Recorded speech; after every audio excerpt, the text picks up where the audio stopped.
Hey everyone, welcome to the show. So, Republican Congressman Rich McCormick just held a town hall. This was for his Georgia constituents, and I think he probably wishes he didn't at this point. So, to refresh your memory, if you guys haven't heard, or if you just, forgot, this is the jackass who proudly told a CNN host that underprivileged children should get a job instead of receiving free school lunches. Yeah, Republican lawmakers are evil to the core. They really are. So, anyway, Atlanta Journal Constitution reporter Greg Bluestein was at this event and he shared a bunch of videos online showing McCormick being booed. He was shouted down, as you're going to hear. He was confronted about his complete capitulation to Donald Trump and Elon Musk. What's funny and so odd is that Musk took some of these videos down. You know, the guy who claims to be this free speech warrior who purposely purchased Twitter for the explicit purpose of, trying to make this the United States town hall so that no one was censored. Yeah, he removed some of Bluestein's videos from Twitter, especially the ones that raised questions about Musk and his Doge boy band. Sure, it's just a coincidence, though. So anyway, Bluestein said there were so many people who showed up to this town hall that the authorities had to turn some people away because even the overflow rooms were full, where they were just watching on a screen. So here's a bit of what Bluestein shared. McCormick was confronted about the Republicans' proposed budget and how they're planning to make changes to the Social Security system and the payments. Here's what he said. We're not going to take it away from anybody who hasn't. We're not going to take it away, change anything for anybody who's about to get it. But maybe if you're 10 years away, you adjust it by 3 months. You're 20 years away, you adjust it by 6 months. You're 30 years away, you adjust it by a year. Lifting the cap when you have $36 trillion of debt and you're the world currency, you're the standard world currency, and you're paying $1 trillion of debt interest per year is not going to fix the eventual economic collapse of the United States. It's just not. It's just not. If you don't do something with Social Security, Medicare, and Medicaid, which is 75% of our budget is mandatory spending. 75%. Google it right now. 75% of your budget is mandatory spending. We have a 30% deficit. If you cut all of your military and all of your discretionary spending, you still have a shortfall. We are heading towards a cliff of where we will no longer be the economic standard of the world, which we've been since 1972, and you will lose your place in history, you'll lose your buying power, your interest rate will go up, and you'll add $9 trillion. We're all trying to get through this. Let's be respectful while the congressman speaks. Nobody can hear when you're yelling. So, beyond the substance of his insulting answers, did you guys notice how snippy he got at the end? That is something you're going to see over and over again in these videos. That was a common theme throughout the night. This guy clearly does not like being challenged. He repeatedly became belligerent when they pressed him for answers and just talked down to the voters. He obviously thinks that he is just something that, oh, I'm so above you all. I'm so much better. I'm so much more knowledgeable. You guys just don't understand. As for the content of that answer, let's be clear about what he's saying here. He is saying, you working class Americans and working poor, you need to sacrifice so that we can give another giant tax cut to our wealthy donors. McCormick is so worried about the deficit, but I didn't hear him mention anything about, how maybe they should reconsider extending Trump's tax scam. That tax scam that they passed in 2017, that more than 80% of the benefit went to the top 1% in this country. And that's going to add another $4.5 trillion to the deficit. Oh no, we can't cut that. Instead, Average Americans are just going to have to work longer. They're just going to have to retire later in life because the wealthy and the well-connected need to go purchase their 10th home. They need their 5th yacht. That is what he's saying without saying it. And then McCormick was also asked about the mass government firings, including vital workers that are working on things that are directly impacting Americans right now. So check out what he said to that. From the nuclear workers, the NNSA, our nuclear stockpile, and CDC workers working on the bird flu being fired by DOGE and then having to be rehired when someone realized, oh gosh, we need those people. Why is a supposedly conservative party taking such a radical and extremist and sloppy approach to this?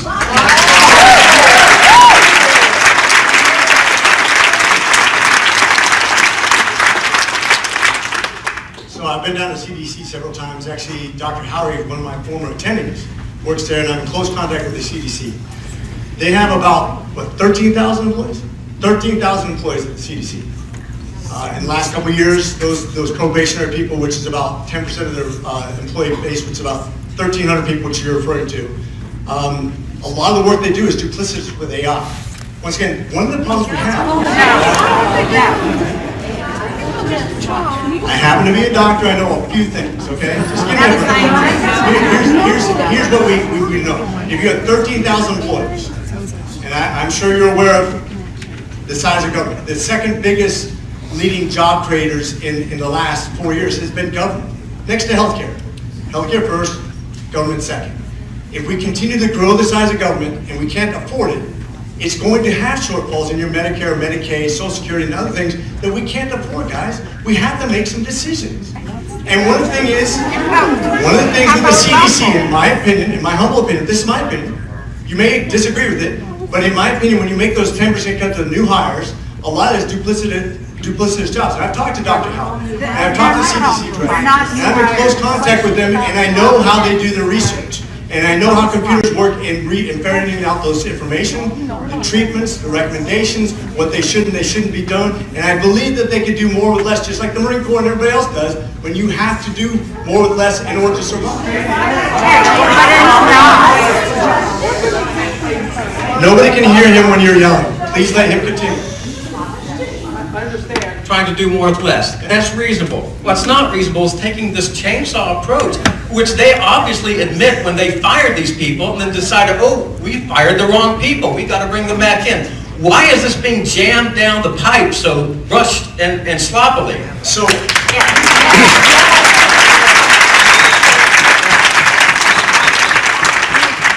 So did you catch that? McCormick admitted what a lot of Trump's wealthy Silicon Valley donors have been saying in recent weeks. They want to replace humans with AI. So don't believe for a second when someone tells you that the Republican Party is all about giving people an opportunity to work hard and pull yourself up by your bootstraps, right? For decades, they have been harping on Bill Clinton's policies and how he decimated the working class, how he decimated certain industries and shipped jobs overseas. And that is 100% true. That did happen, and they're right to be pissed off at him about that. But the Republican Party isn't trying to create jobs. They're actively firing essential workers, and they're trying to replace these people with computer programs. And make no mistake, this is what they plan to do across the country, in all businesses and in all sectors. This will not stop with the government. They've made that very clear. So anyway, McCormick was also asked about what he was going to do to, quote unquote, rein in the megalomaniac in the White House. A woman stood up and asked him that. So here is his ridiculous response after the crowd just erupted. They stood up, they went wild, they were cheering and clapping. When you talk about tyranny, when you talk about presidential power, I remember having the same discussion with Republicans when Biden was elected.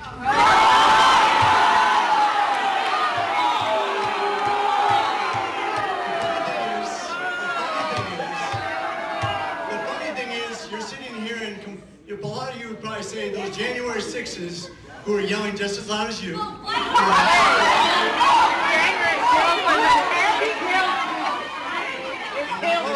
So another non-answer.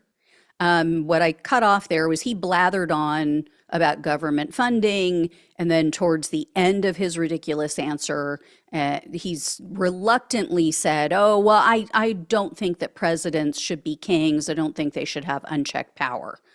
But essentially, he is ceding all the power to Donald Trump. By not standing up and stopping him, he is saying, effectively, yeah, you can have all the power. And then, as you heard, his immediate defensive response was, oh, I'm going to pivot. I'm going to compare Trump to Biden as if there's any comparison whatsoever. As if Biden did anything near what Donald Trump is doing right now and handing the keys of the kingdom over to a literal billionaire who has the most contracts for billions of dollars with our government, for our tax dollars. And then he compares the people at this event, at this peaceful event where everybody is seated, he compares them to the violent January 6th insurrectionists. I didn't see anyone there at this town hall with weapons. I didn't see any police officers being beaten and tasered. I didn't see them being bludgeoned with bats and batons and hockey sticks and crutches. I didn't see any bear spray or pepper spray being pulled out. So this McCormick guy is a complete and total clown. And I think he deserves my new insult. I think he's a cunding futt. That's what I think. And if you don't believe that, this guy, oh my God, let me show you what an out of touch jackhole he is. So he told the audience, after he was confronted about his comments about children should have to work instead of receiving free lunches, he kind of moonwalks away from that a little bit. So check out his response when they confronted him about that. You have the ability to go to work and you're in high school. Why not go out there and develop your work ethic and have extra money to take somebody on a date? What if you don't? Why not? What if you don't? That really such a bad thing. 11 hours. What if you don't? So we'll have to disagree on this because I think that a teenager sitting home during high school who can go to work and has the ability and has the opportunity should. That's just They me. can't go to work. They don't have But I don't think, and to complete your question, no, I don't think that we should cut school lunches for needy kids. I don't. So first of all, that is not what he said before, right? When he was on CNN, he was pressed about, are you really trying to say that, children should go hungry or get a job? And he basically never specified in that CNN interview that he was only referring to high school students. So I'm not buying that for a second. But let's give him the benefit of the doubt. Let's do for him what they don't do for us. Let's say, even if he meant only high school students. Okay, not every child has the ability to get to and from a job. And some kids need extra time to study, right? Not every child is a perfect student and has just a brain that works like a computer and can process everything. And, okay, I'm going to go home for an hour, do my studying real quick, do my homework real quick, and then I got to go to a job and be there all night and then somehow get up in the morning and function properly. I mean, what he's asking for here is ridiculous. And not everyone has parents who can afford to hire a tutor if your child is struggling, right? You have kids with IEPs, with independent education programs or packages, whatever it's called, for a reason, because they might need help. Getting a job even as a high school student, should be optional, or if that's what your parents would require that you do, right? Not just so they don't go hungry. And based on what McCormick is suggesting, what he's saying is we should have more classism. We should allow wealthy children to get ahead even more. Because what he's saying is that wealthy kids should get to do whatever they want. If they want to go play sports, they want to go hang out with friends, whatever the hell they feel like doing, they should be able to do that. They should have the time to take additional classes or extracurriculars or do community service work to help them get into a good college.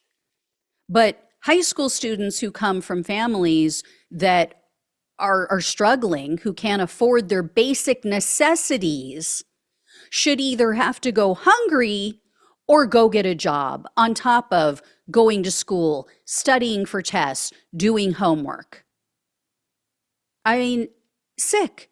These people, these Republican lawmakers are sick. They are sick bastards. They are privileged and they do not get it. They have never known what it's like to struggle. They have never known what it's like to not know how you're going to pay your bills. This is why we need proper representation in government, and not some rich asshole doctor. You know, I love how I'm a doctor. I know a few things. You're a doctor, so you know about the avian flu? Get over yourself.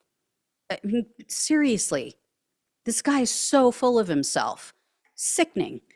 Anyway, I will let you know if I hear any more, but yeah, I mean, you're pissing off a lot of people in this country, and they need to hear it. These people need to hear it. So I'll be surprised after the way this one went down if any Republicans choose to do any more town halls or meet and greets with their constituents, because they don't want to hear it. They just want to stick their head in the sand and bend over for Daddy Trump. All right. Thank you all so much for watching and listening. Please like, please share, and subscribe. Please donate if you can. Love you all. Take care. Talk with you soon.